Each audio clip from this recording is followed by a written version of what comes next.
turn on. When we're talking about exponential functions, you probably need another piece of paper. When you're talking about exponential functions, we have 4 different types of functions that we are going to see. Okay? So the ones that we have talked about, which is y equals a b to the power of x, they're all going to end up looking like this. But then the b is the one that's going to change. So how do I write that? So I'm going to have an equation where I have exponential growth and exponential decay if a ratio or if a rate is given to me. So when you go to the bank is going to tell you, I am going to give you an interest rate of 2%.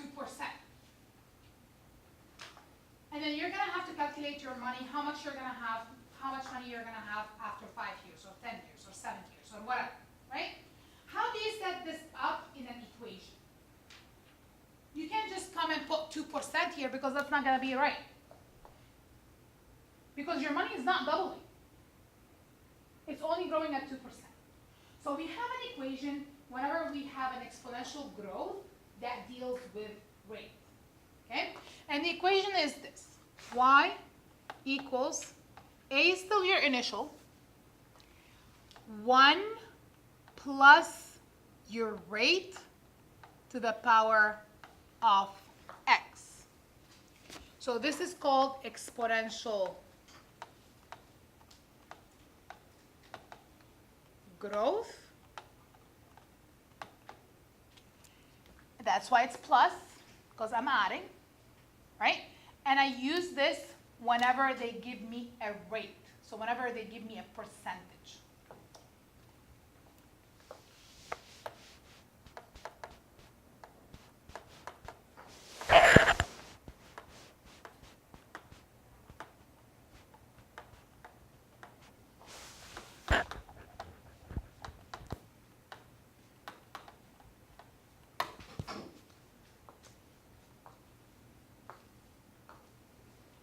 We're going to see an example like this later on. Now, what if instead of increasing, right, instead of your money is increasing, your money is decreasing, or the value is decreasing? I have an exponential decay, right? So instead of having 1 plus I, what I will have is 1 minus the rate, okay? So if I have an exponential decay,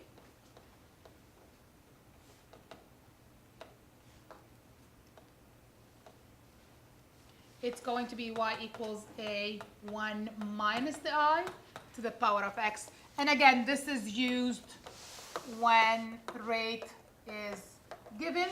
Okay, so I'm not writing the same sentence. It's exactly the same sentence as above. Okay, but in this case, I have to subtract that rate. So let's think about your car, right? Let's say if you have a car that you purchased it today, and you know that your car value is going to decrease by 5% per year. Do you guys hear the 2 words? Decrease, 5%. Okay? So if you purchase your car right now, let's say you pay $10,000. Okay? So that's my initial value. Because it's decreased, I'm going to have to use the 1 minus I. And because they gave me percentage, right? I is my percent, so I'm going to put, what's 5% in decimal? 0.05. So this is going to be my I. Let's write that question down. So you purchased a car for $10,000.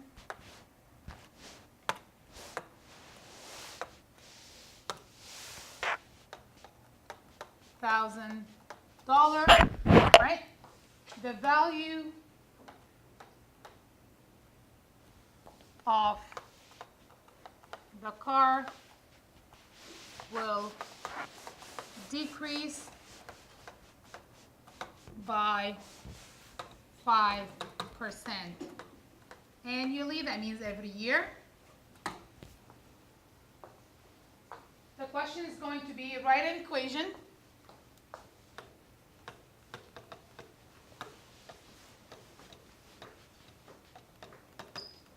to represent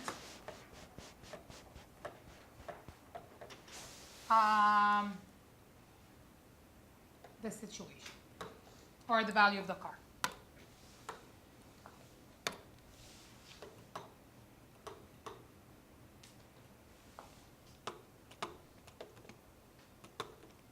After X years.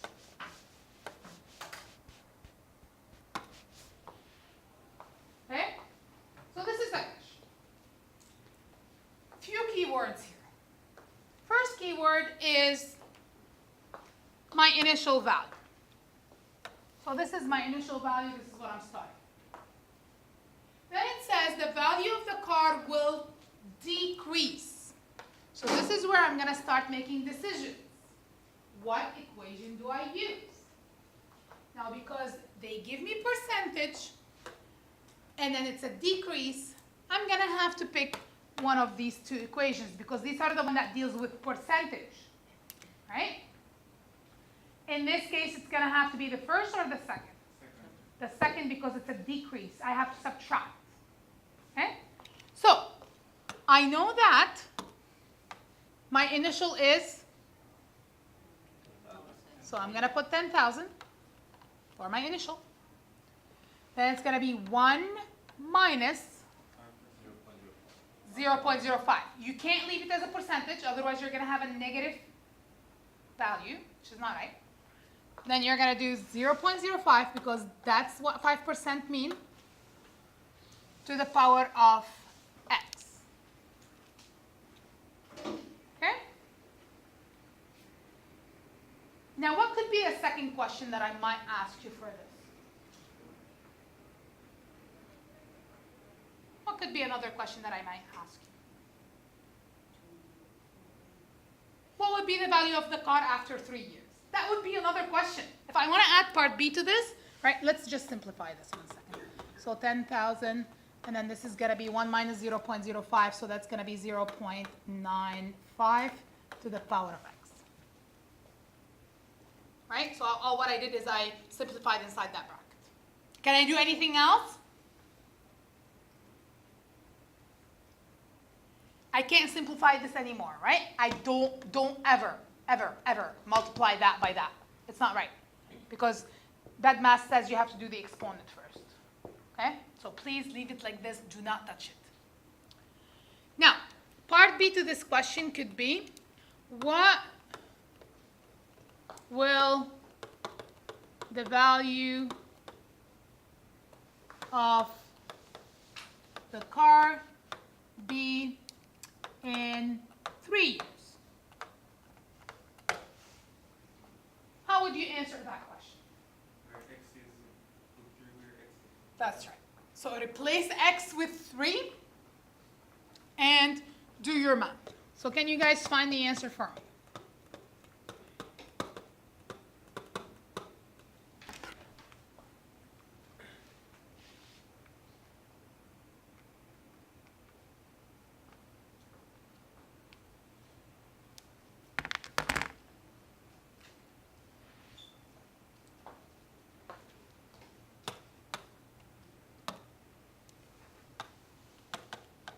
You should have this answer.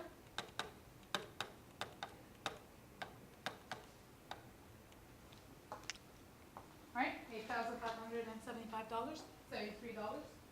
Right? So the value of the car after 3 years is $8,573.75.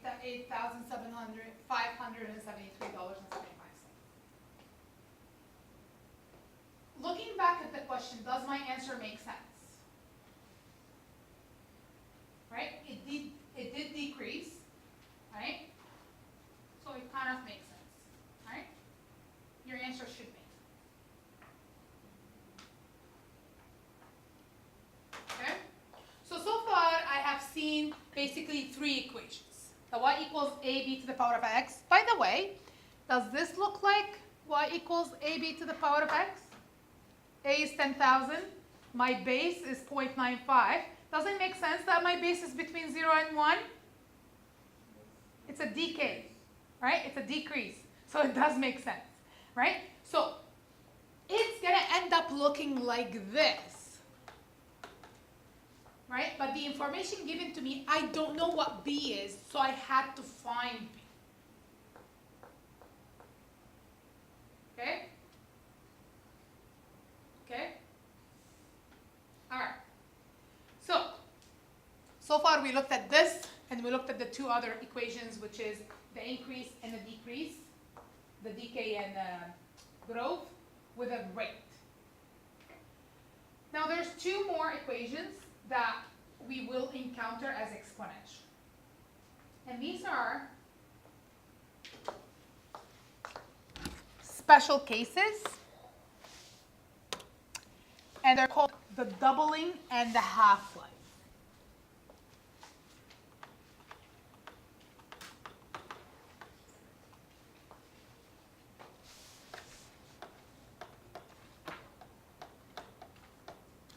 We see this a lot in sciences, these type of questions. Again, these are your own notes. You're going to have to write these notes.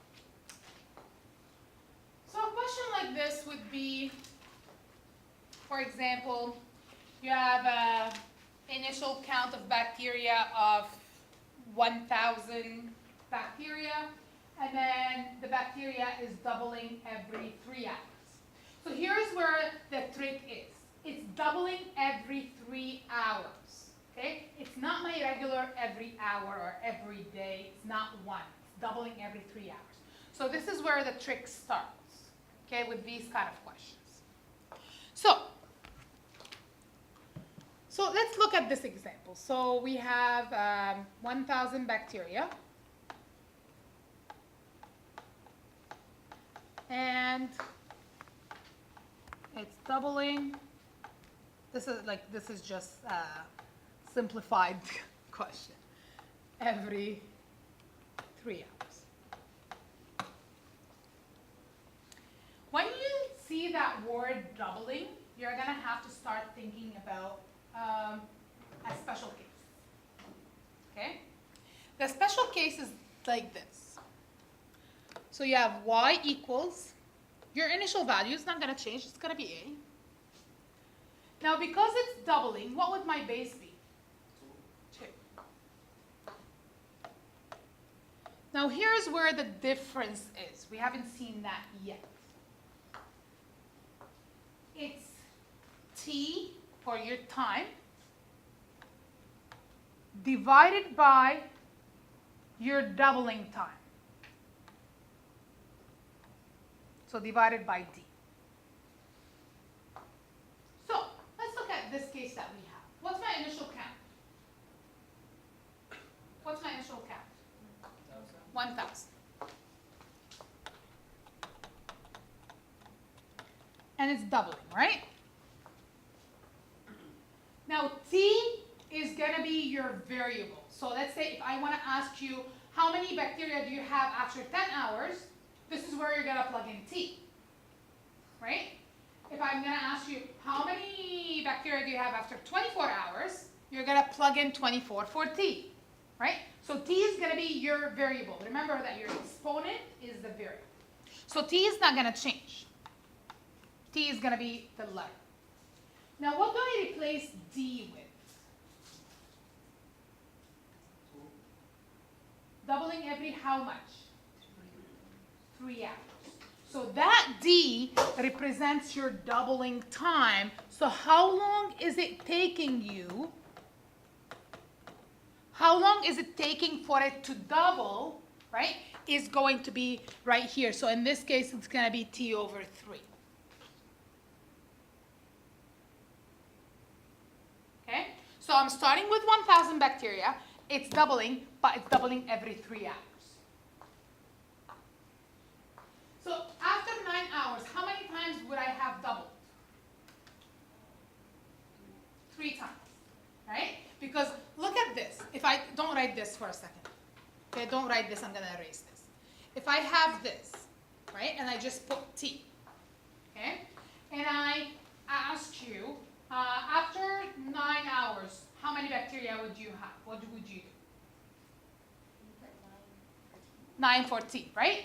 If you did put 914, that means it doubled every hour. So it doubled 9 times, right?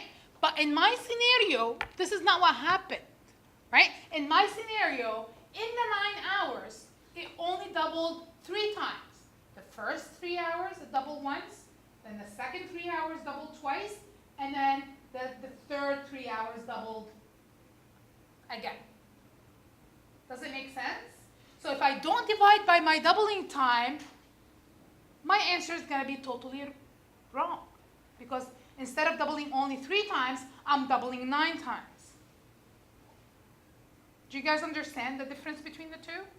So you have to take into account that doubling time.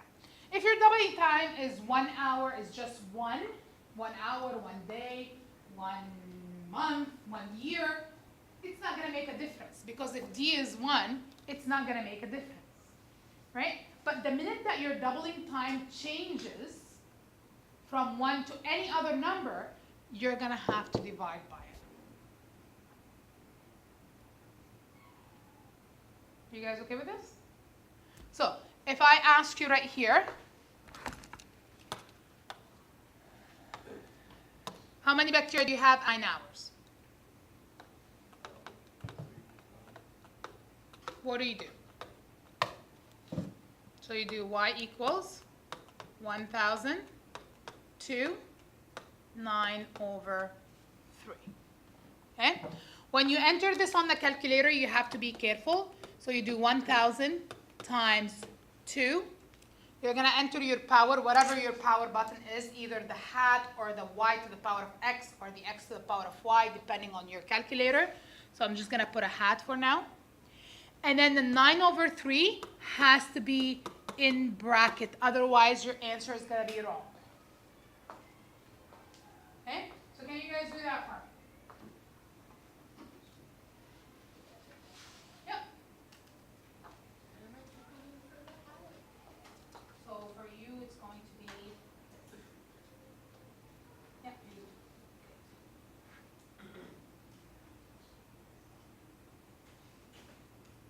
And then you're going to in bracket. So yours is this. And then bracket.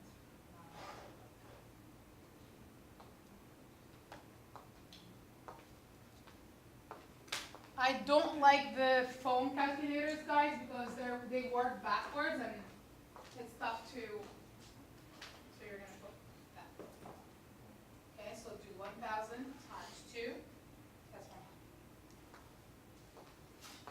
100. What are you guys getting?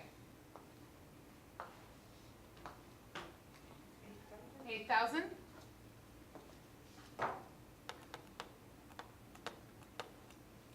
Which, look at it this way. So if you think about it this way, I had 1,000, right? After 3 hours,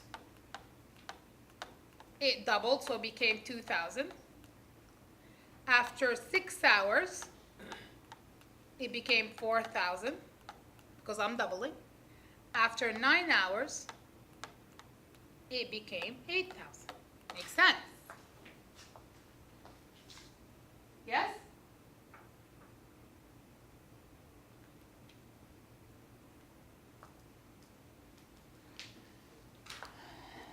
The other case that we're going to have is the half-life. And with the half-life, it's a similar to the doubling. And it would be y equals a, instead of double, it's half, so it's 0.5. And then to the power of t over, we use the letter h for half-time.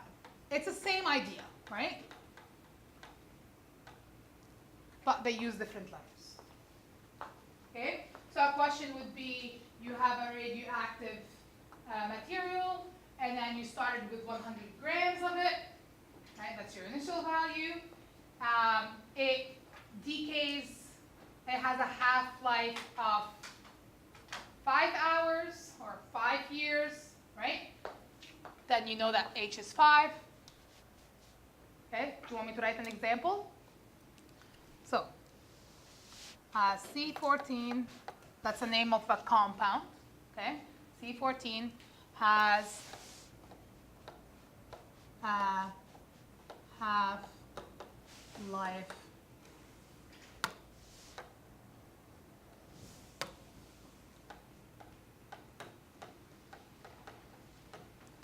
of, I don't know, 1,024 years. They do have huge numbers. If you have 100-gram sample, write an equation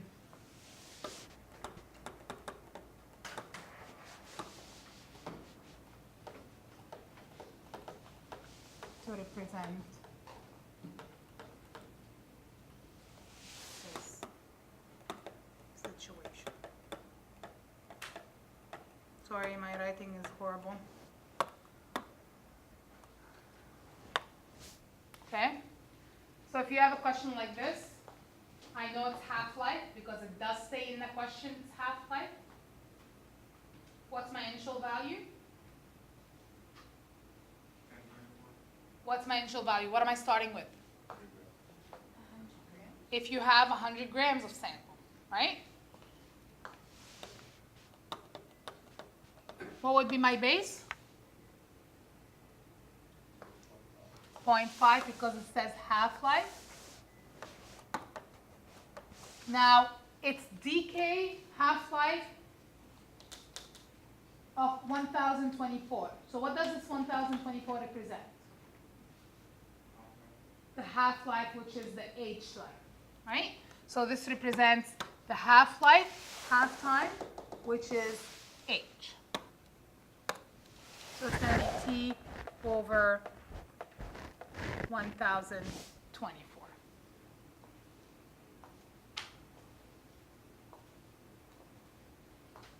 If I'm going to ask you a question for this, what would be a second part?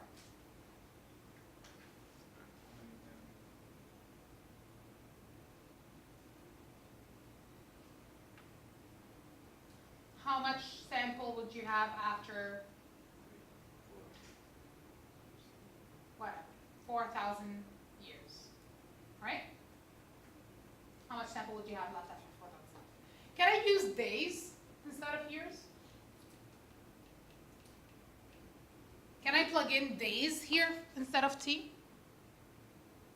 No, I have to convert to years. This has to match the same unit, okay? So you have to be careful what unit you have so you can include that, okay? So if, let's say, if it's given to you in days and I give you years, you have to change between years and days, okay? I know this is a lot of information right now. These four equations, you're gonna use them. You're gonna have to pick between which one I am going to use. You should know what each represents. So when I give you a question like this, right? If I give you a question like this one right here, and I ask you, what does 0.5 represent? You're gonna have to say, this is the half-life. This is my decay factor, which is the half-life. Or if I ask you, what's your half-life time? You're gonna have to say it's 1,024. Like you're gonna have to be able to indicate these for me. If I ask you, what's your initial value? You're gonna be able to say it's 100. Okay? So these are things that you need to be able to indicate in Python. Okay? So, since we've already talked about question with initial value and with a rate, I want you to try this question by yourself.